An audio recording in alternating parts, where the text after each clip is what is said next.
You don't wake up one day and suddenly realize you were used. It happens slowly, quietly, painfully. You notice it in the way effort becomes one-sided, in how your kindness is expected but never appreciated, in how your absence is ignored but your availability is demanded.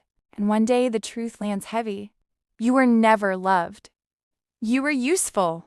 That realization shatters something inside you, not because you lost them, but because you lost yourself trying to keep them. Here's the uncomfortable truth most people avoid. Being used often disguises itself as love. And the people who use you don't always look cruel. Sometimes they look religious, kind, familiar, even close to Allah. Islam does not teach you to abandon yourself for the comfort of others. Islam does not praise self-humiliation. Islam does not reward people-pleasing. The Prophet Muhammad, peace be upon him, never begged to be chosen. He never lowered his dignity to be accepted. He never chased people who disrespected him. And that matters, because self-respect is not ego in Islam, it is faith.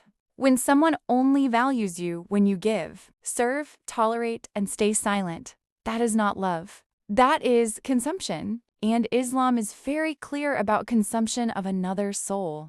PLS says he honored the children of Adam. Honor is not compatible with being drained, used, or emotionally discarded. So when you stay where your worth is questioned, where your boundaries are punished, where your presence is taken for granted, you are not being patient. You are betraying yourself. And patience in Islam is not silent suffering. Patience is endurance with dignity.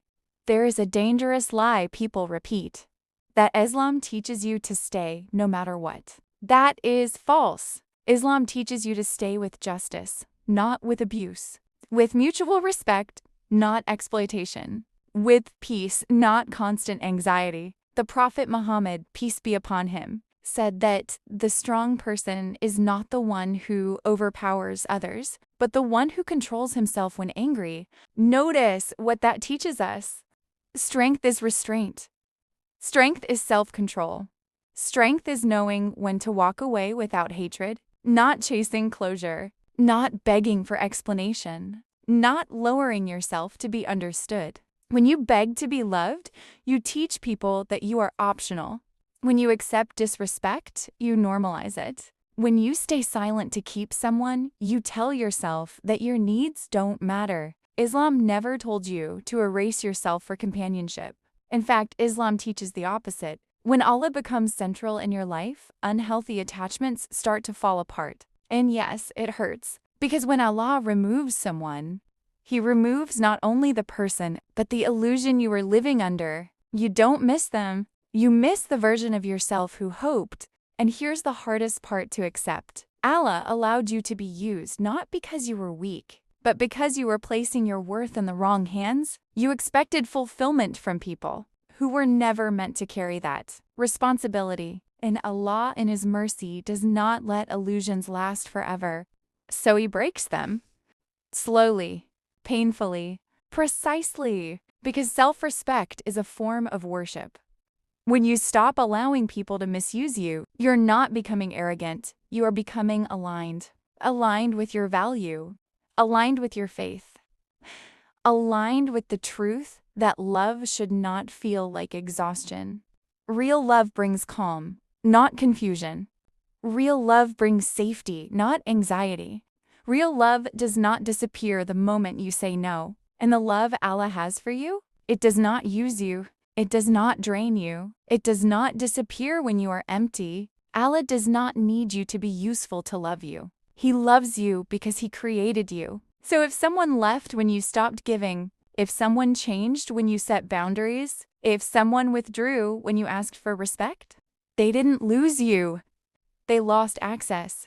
And that is not a loss. That is protection. You are not unloved. You were misplaced. And the moment you choose Allah over emotional dependency, you stop being available for misuse. This is where peace begins.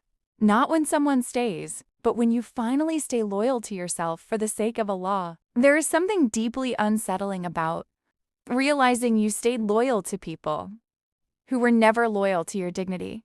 You start replaying conversations in your head, moments where you felt small, times you ignored discomfort just to keep peace, red flags you called tests from Allah when they were actually warnings. And this is where many people get confused. They think Islam asks them to stay silent, to endure endlessly, to tolerate being emotionally drained. But Islam never taught blind endurance. Islam taught conscious patience. There is a difference. Patience is not staying where you are disrespected. Patience is not tolerating emotional neglect. Patience is not sacrificing your mental health to prove loyalty. Patience is trusting Allah enough to walk away without revenge, without bitterness, without hatred. And that takes far more strength than staying. Psychologically, people who are used often share one trait. They confuse being needed with being loved. They feel worthy only when they are useful, only when they are fixing, only when they are available. And Islam gently breaks this mindset. Your worth does not increase when someone chooses you. Your worth was already written by Allah before anyone knew your name. That is why the Prophet Muhammad, peace be upon him, was selective with his energy. He did not chase people who mocked him. He did not beg tribes who rejected him. He delivered truth and let people decide. That is self-respect. That is faith. When you constantly explain yourself to be understood, you hand over power. When you constantly prove your value, you forget it. And when you stay where love feels conditional, you teach yourself that abandonment is normal. Allah never asks you to normalize abandonment. Sometimes, Allah lets you experience being used so you never confuse attachment with love again. So you stop pouring into people who never pour back. So you stop calling anxiety connection. So you stop thinking loneliness is worse than self-betrayal. Because the truth is, loneliness with self-respect is lighter than company that drains your soul. And when you finally choose peace over performance, something shifts. You become quieter, stronger, less reactive. You stop chasing. You stop explaining. You stop begging for emotional crumbs. Not because you became cold, but because you became clear, and clarity is a gift from Allah. If someone could only love you when you were giving, they were never meant to stay when you started choosing yourself. And that is okay. Allah removes people when their presence blocks your growth. Allah distances hearts when attachment replaces faith.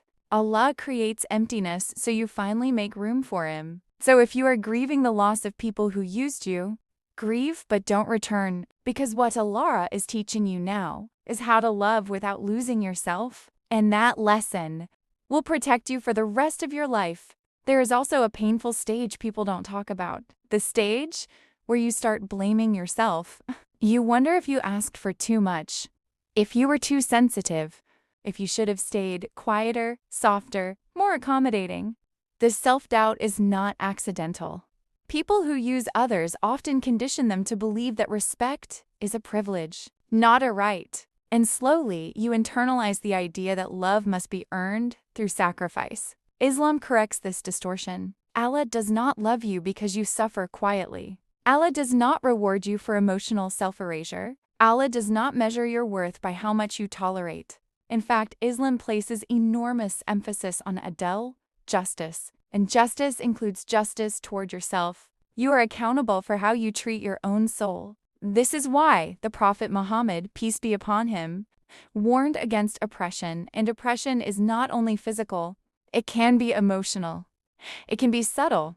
It can come wrapped in affection. When someone repeatedly crosses your boundaries and calls it love, when they benefit from your presence but disappear during your pain, when they expect loyalty without offering care, that is a form of injustice. And Islam never tells you to submit to injustice. Walking away does not mean you failed. It means you finally listened.